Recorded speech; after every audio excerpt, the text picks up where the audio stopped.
ಮಂದೂರು Subrahmanya sir ನಮಸ್ಕಾರ. ನಾನು ಅಕ್ಬರ್ ಅಂತ ಬ್ಯಾಂಗ್ಳೂರು ಸಿಟಿಯಿಂದ.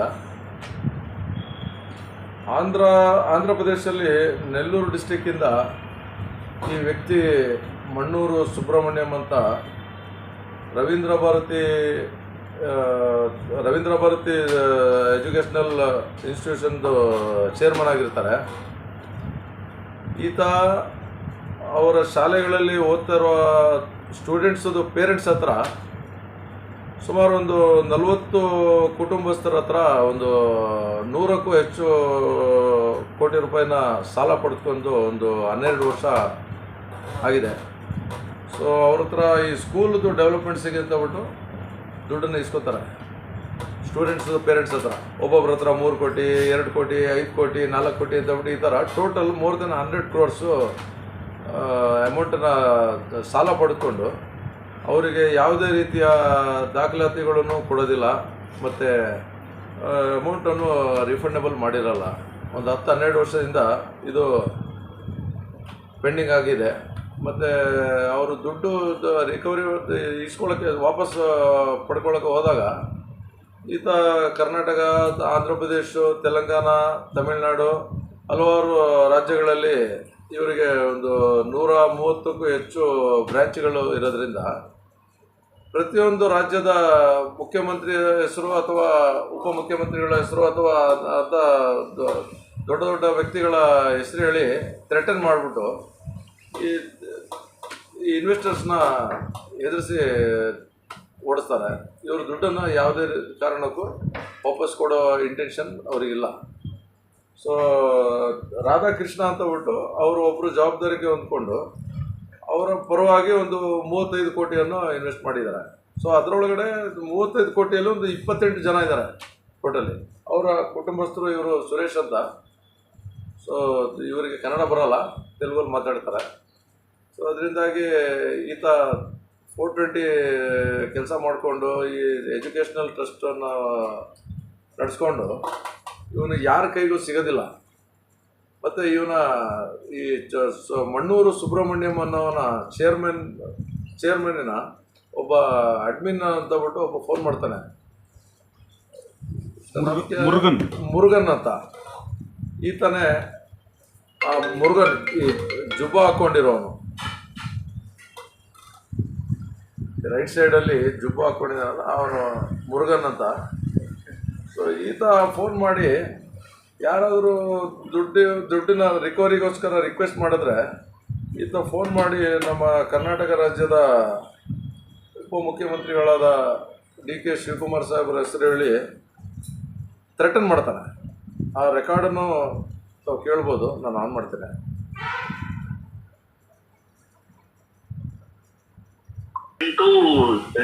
ಇಲ್ಲಿಂದ ಓಕೆನಾ, ಸ್ಟಾರ್ಟ್ ಮಾಡ್ತಾ ಇದ್ದೀರಾ?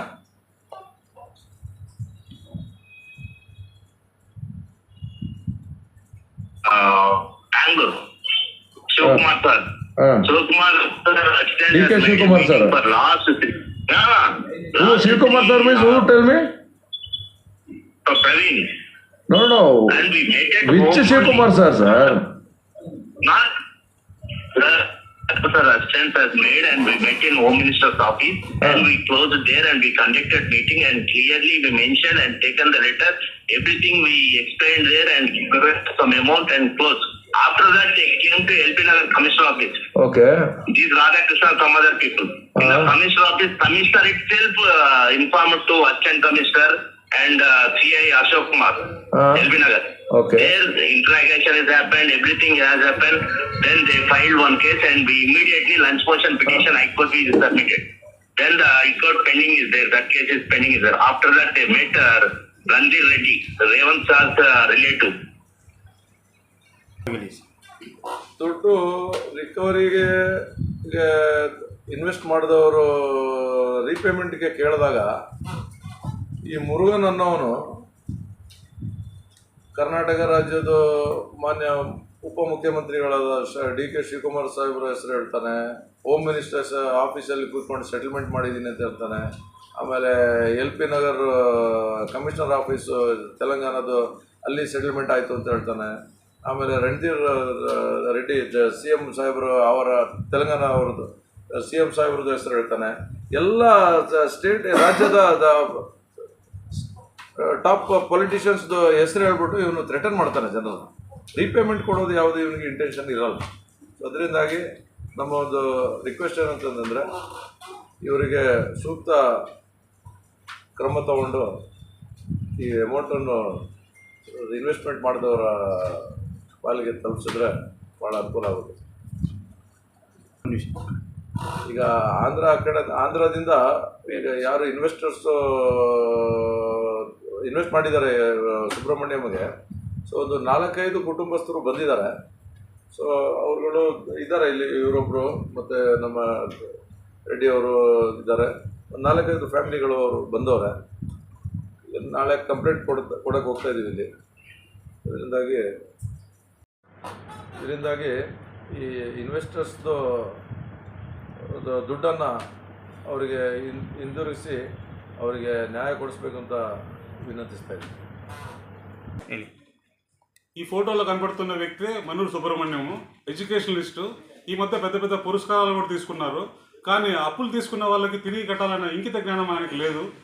ఇప్పుడు వచ్చేసి ఒకవేళ ఎవరి దగ్గరైనా పోతే కదా మనము పెద్ద పెద్ద వాళ్ళతో సెలబ్రిటీస్తో కలిసి దిగిన ఫోటోలు చూపించి మనకు చూపించి మన వాళ్ళందరినీ భయపడిస్తున్నాడు. ఆయన భయపడడానికి గురి చేస్తున్నారు. రవీంద్ర భారతి స్కూల్ చైర్మన్ ఎవరైతే మన్నూరు సుబ్రహ్మణ్యం వ్యక్తి ఉన్నారో ఆయన 2005 సంవత్సరంలో నారాయణ స్కూల్స్లో ఒక వార్డెన్గా పనిచేస్తూ ఉండేవారు. ఆ టైంలో ఆయనకు ఒక ఆలోచన వచ్చింది, మనం కూడా సొంతంగా ఒక విద్యా వ్యవస్థను ఏర్పాటు చేయాలని చెప్పేసి. ఆ టైంలో ఆయన ఏం చేశాడంటే అతనికి కావాల్సినటువంటి కొంతమంది నెల్లూరుకు సంబంధించిన వాస్తవ్యులు ఎదుగుతున్నారో చాలామంది, దాదాపుగా ఒక 40 కుటుంబాల మనుషుల దగ్గర నుంచి ఒక 100 కోట్ల రూపాయలు అనేది ఆయన అప్పుగా తీసుకోవడం జరిగింది. వాళ్ళకు కొద్దిగా వడ్డీ ఆశ చూపించేసి ఆ 40 కుటుంబాల దగ్గర 2015 నుంచి అతను అప్పులు తీసుకొని ఈరోజు అతను కొన్ని వేల కోట్ల ఆస్తి అతను రెడీ చేసుకున్నాడు. దీనికి అతను ఏం చేశాడంటే 135 విద్యా సంస్థలు ఆయన ఏర్పాటు చేసుకున్నాడు తెలంగాణ, ఆంధ్రప్రదేశ్ రాష్ట్రాల్లో. ఇప్పుడు అతను కర్ణాటక మరియు ఒక కలకత్తా, వెస్ట్ బెంగాల్ రాష్ట్రంలో కూడా అతను విద్యా వ్యవస్థను అతను విస్తరించుకున్నాడు. సో ఈ బ్యాక్డ్రాప్లో వాళ్ళు దాదాపుగా 100 కోట్ల రూపాయలు డబ్బులు ఇచ్చిన వాళ్ళు ఎవరైతే ఉన్నారో దాదాపు చాలామంది, కొంతమంది సూసైడ్ చేసుకోవడం జరిగింది. కొంతమంది వచ్చేసి అప్పులు బాగా తట్టుకోలేక వాళ్ళు ఇబ్బందులు పడి చాలా క్షీణించే పరిస్థితి వచ్చింది. సో ఇప్పుడు వాళ్ళు ఎక్కడ తిరిగినాడో వాళ్ళకి న్యాయం జరగలేదు. అందుకోసం వాళ్ళు వచ్చేసి ఇక్కడ బెంగళూరులో వచ్చేసి కొద్దిగా ఇక్కడైనా న్యాయం జరుగుతుందనే ఉద్దేశంతో వచ్చి ఉన్నారు. వాళ్ళకి న్యాయం జరగకపోతే వాళ్ళకి చావు తప్ప ఇంకొక ఆప్షన్ లేదు.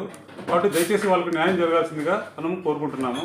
ఇప్పుడైనా మన్నూరు సుబ్రహ్మణ్యంకి ఎప్పుడైనా వాళ్ళు ఫోన్ చేస్తే వాళ్ళకి సంబంధించిన ఒక లాయర్ ఆయన వస్తాడు, ఆయన మురుగన్ అని చెప్పేసి ఆయన నుంచి మాట్లాడి మబ్బి మాటలు చెప్పేసి ఇన్ని సంవత్సరాలుగా కాలయాపన చేస్తున్నాడు. రేపు నెల ఇస్తాము, మొన్నాడు నెల ఇస్తామని చెప్పేసి కాలయాపన చెప్తా వీళ్ళకి ₹1 అనేది అందలేదు. సో దీనికి సంబంధించి వీళ్ళ దగ్గర డాక్యుమెంట్స్ ఏవైతే ప్రూఫ్ ఉన్నాయో, ఆ రోజు డబ్బు ఇచ్చినప్పుడు అయితే ప్రామిసరీ బాండ్స్, నోట్స్ అయితే రాసుకున్నా అన్నీ ఉన్నాయి. దయచేసి వీళ్ళందరికీ న్యాయం చేయించి మనకు న్యాయం జరుగుతుందని కోరుకుంటున్నాం. Thank you. 40 కుటుంబాలు సంబంధించిన అందరూ కలిసి దాదాపు 100 కోట్ల రూపాయలు అనేది ఇవ్వడం జరిగింది. కొద్దిగా ఎక్కువ అమౌంట్ అనేది ఆశ చూపించి ఆ టైంలో తీసుకోవడం జరిగింది. ఇప్పుడు ఈ కుటుంబాలు వడ్డీ కాదు కదా, అసలు కూడా వాళ్ళకి రాలేదు. ఎవరి దగ్గర పోయినా, ఎంత పెద్ద మనుషుల దగ్గర పోయినా కూడా అంతకంటే ఎక్కువ ఇన్ఫ్లుయెన్స్ యూజ్ చేసి వీళ్ళకి భయభ్రాంతులు గురి చేస్తున్నాడు తప్ప ₹1 అనేది డబ్బులు అందలేదు. ಅವರಿಗೆ ನಿಮಗೆ check different 50 lakhs, 30 lakhs, 20 lakhs.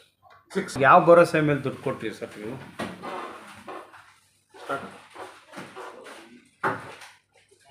తను ఒక వార్డెన్ స్థాయి నుంచి ఒక అధినేత స్థాయికి ఎదుగుతానంటే చదువుకున్న వ్యక్తి, విద్యావేత్త, ఒక ఎడ్యుకేషనలిస్టు అని ఆ రోజుల్లో అతను మంచివాడు అని చెప్పేసి ఒక పేరు ఉండేది ఆయనకి.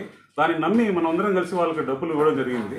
సో వీళ్ళైతే ఎవరైతే డబ్బులు ఇచ్చారో ఈరోజు వాళ్ళని పట్టించుకోకుండా అతను వేల కోట్లకు అతను అధిపతి అయిన తర్వాత చిన్న ఈ 100 కోట్ల రూపాయల కోసం ఆయన అనేసి చాలా ఇబ్బంది పట్టి వాళ్ళ కుటుంబాలన్నీ కూడా చాలా ఇబ్బందులు పాలయ్యి అన్ని రాష్ట్రాల్లో అందరి దగ్గర తిరిగినాడు. అంతకంటే ఎక్కువ ఇన్ఫ్లుయెన్షియల్ అయిపోయిన తర్వాత ఆయన దగ్గర ఏం చేసుకోలేక జనాలు బాధపడుతున్నారండి. దయచేసి వీళ్ళందరికీ న్యాయం చేస్తే కన్నా కొద్దిగా ఆ కుటుంబాలు కొద్దిగా ಹೆಲ್ಪ್ అవుతుంది. ಈಗ ಅವ್ರು ಕೇಳಿರಿ ಏನು ಹೇಳ್ತಾರೆ, ನಿಮ್ಮ ಹಣ ಕೊಟ್ಟಿರೋ ಹಣಕ್ಕೆ ಏನು ಹೇಳ್ತಾರೆ? ಕೊಡ್ತೀವಿ ಅಂತ ಹೇಳ್ತಾರ, ಕೊಡಲ್ಲ ಅಂತ ಹೇಳ್ತಾರ? ఎక్కడైనా ఏదైనా పెద్ద మనుషుల దగ్గర పంచాయతీ జరిగితే కూడా డబ్బు అనేది అందింది, కొన్ని రోజుల తర్వాత ఇస్తాము, రేపు నెల ఇస్తాం, మొన్నాడు నెల ఇస్తాం అని చెప్పేసి కాలయాపన చేస్తూ వస్తున్నారు తప్ప ఎక్కడ కూడా ఎవరికి కూడా ₹1 ఇచ్చినట్లేదు.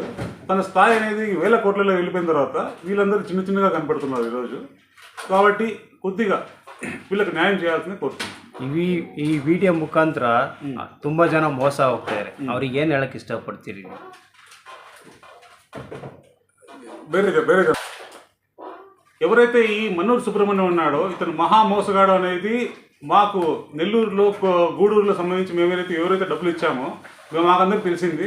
ఇంకా ఎవరైనా కూడా దయచేసి ఇతనికి ₹1 కూడా సాయం చేయకండి. ఇతను ఓన్లీ విద్యా వ్యవస్థ నడపడం లేదు, ప్యారల్గా ఇంకెక్కడో డబ్బులు అతను ఇన్వెస్ట్ చేసి ఏదో ఎక్కడో అతను కోల్పోతున్నాడో మరి ఎక్కడో సంపాదిస్తున్నాడో, ఓన్లీ విద్యా వ్యవస్థ కాదు ప్యారల్గా ఏదో నడుపుతున్నాడు. ఆయన నష్టపోతున్నాడు. కాబట్టి ఏదైనా షో చూపించేసి ఎవరైనా డబ్బులు అడిగితే దయచేసి అతనికి ఎవరు డబ్బులు ఇవ్వకండి, మాలాగా మోసపోకండి.